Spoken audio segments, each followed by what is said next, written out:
Je donne la parole à Monsieur Ariel Veil, maire de Paris Centre et groupe Paris en commun. Merci. Merci Madame la maire.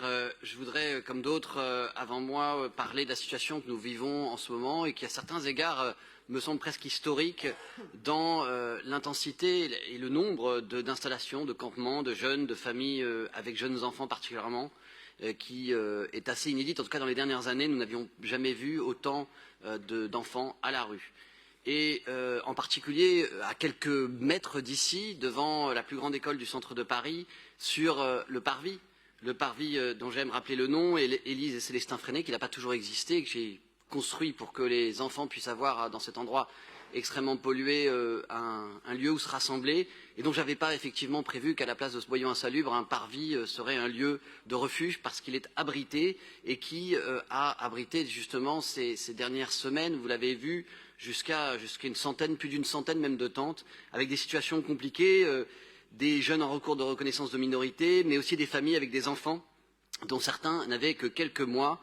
Alors, au moment où je vous parle, et même si ça et là, nous avons encore des situations qui sont très compliquées dans Paris, dans tout Paris d'ailleurs, je salue mes collègues, eh bien au centre de Paris, nous avons pu procéder, non pas à une mise à l'abri d'ailleurs, mais à une situation, une solution d'urgence. Je rappelle que dans le centre de Paris, à la nuit de la solidarité, nous avons le triste privilège, à chaque fois, de compter le plus grand nombre, la plus grande densité de personnes vivant à la rue de tout Paris. Et effectivement, c'est une situation historique, mais à laquelle nous ne résolvons pas.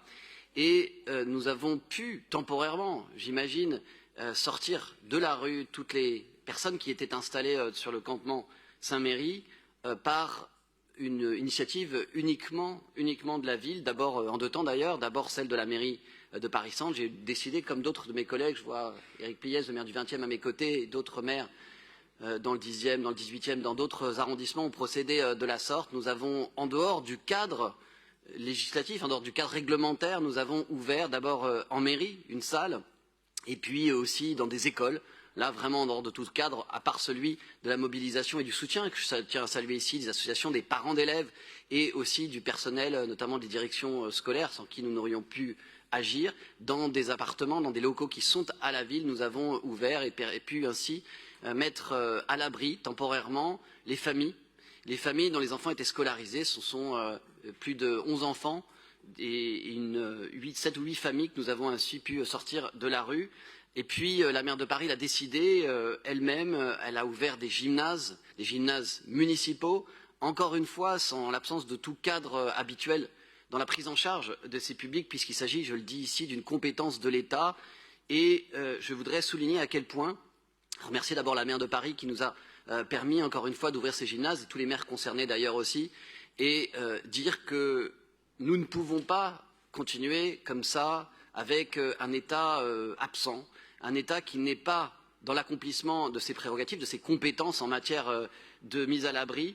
Et je le dis ici, comme je le dis au préfet tous les jours, nous ne pouvons pas continuer ainsi, nous ne pouvons pas être seuls. Alors certains avancent qu'il y aurait une forme de cynisme à laisser la situation un peu évoluer, peut-être la concomitance avec le vote dans nos assemblées de la loi Asile et Immigration. Je ne veux pas y croire un instant, ce serait trop absurde, ce serait trop cynique, ce serait trop horrible. Je crois plutôt à l'absence de moyens et à l'absence de volonté de se donner les moyens dans un budget de l'État qui est extraordinairement chargé déjà, mais qui doit prendre en compte cette nécessité, quelle que soit la position des uns et des autres sur les règles d'asile, d'immigration. Ça se décide à l'Assemblée. En attendant, les publics qui sont là, qui sont chez nous, ils doivent être mis à l'abri. Et donc, à nouveau, je voudrais remercier l'ensemble des services de la ville.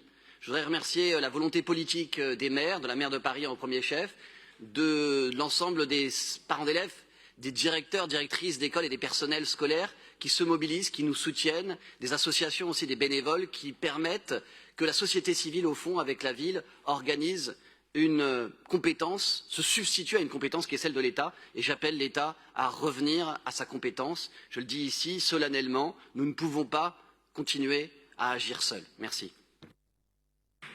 Merci beaucoup.